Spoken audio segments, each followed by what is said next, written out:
Hola a todos, yo soy Josmari y esto es Pro Español. Y hoy vamos a ver el alfabeto en espagnol.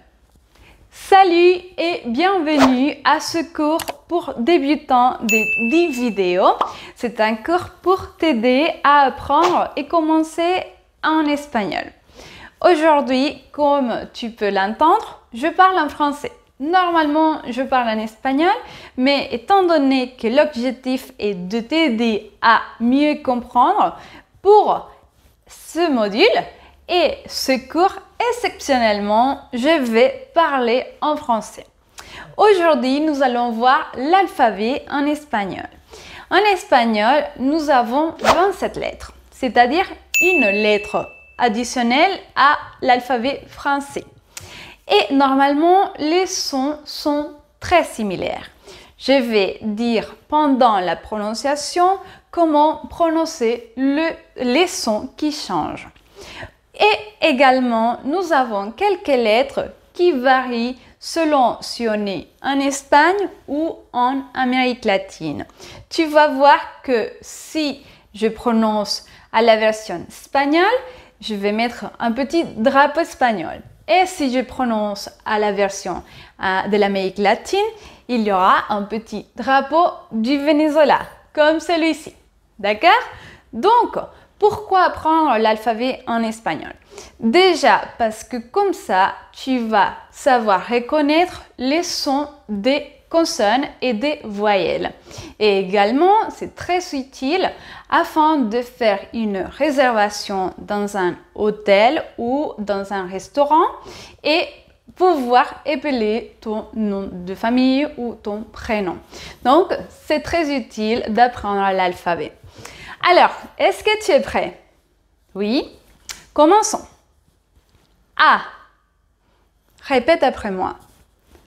A. B. C. O. C. D. E. F. G. H. I. J. K. L. M. N. Ñ. O. P. Q. R. S. T. U. V. O. B. W. O. W. X. Y. O. Y.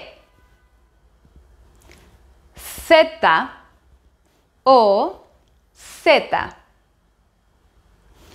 Oui, en effet, certaines lettres changent de prononciation entre l'Espagne et l'Amérique latine, comme le C et le Z. Aussi, certaines lettres ont deux manières de se nommer. Par exemple, Y ou Y. Donc, si tu es en Espagne, privilégie la première explication. Et si tu te trouves en Amérique latine, privilégie la deuxième. Alors, en espagnol, nous avons deux lettres additionnelles qui, en fait, sont l'union de deux lettres qui existent déjà dans l'alphabet. C'est le cas du CH qui se prononce che, par exemple chico. C'est la prononciation du mot chèque en français. Et aussi, nous avons le double L qui se prononce die. Par exemple, la llave. Ensuite, nous avons le R qui se prononce de manière simple quand il est seul au milieu du mot. Par exemple, pero ou caro. Et aussi à la fin du mot. Par exemple, amor ou color. Néanmoins, si le ER espagnol se trouve au début du mot, il faut le doubler. Il faut doubler le son. Par exemple, rosa ou Ramon. Tu as d'autres vidéos par rapport à la prononciation du R espagnol ici et aussi dans la partie d'information. Je sais que c'est un son un peu difficile pour certains francophones, donc tu as des vidéos additionnelles pour t'aider à t'entraîner.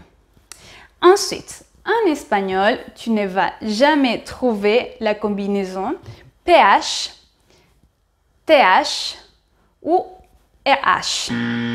Dans ce cas-là, en espagnol, tu vas trouver un F, un T ou un R. Également pour la combinaison PSY, que sera remplacée par PSI en espagnol. Et finalement, les seules consonnes qui peuvent se doubler en espagnol sont celles qui se trouvent dans le prénom Caroline. C'est-à-dire qu'en espagnol, nous doublons seulement le C, le R, le L et le N. Ça veut dire également que tu ne vas jamais trouver deux S, deux M ou deux F ensemble dans un même mot. Et pour finir, nous allons pratiquer. Par exemple, le mot semana, on l'appelle en espagnol, lo deletreamos S, E, M, A, N, A. Est-ce que cela se comprend? Si oui, je te laisse dans la partie des commentaires 3 mots à épeler en commentaire. Comme ça, tu pourras pratiquer un peu plus ton espagnol. Je t'invite également à t'abonner à la newsletter de Progrès Espagnol. Tu vas trouver les liens dans la partie des commentaires et dans la partie d'information. Et tu vas également recevoir le guide de 50 faux amis entre l'espagnol et le français. Profite parce que le guide deviendra payante prochainement. Si tu veux pratiquer un peu plus l'alphabet en espagnol avec d'autres exercices, je t'invite à aller sur l'article dédié à ce sujet. Tu trouveras l'information dans la partie d'information et dans le commentaire. Je te souhaite une bonne journée et à la semaine prochaine avec une autre vidéo sur les chiffres en espagnol.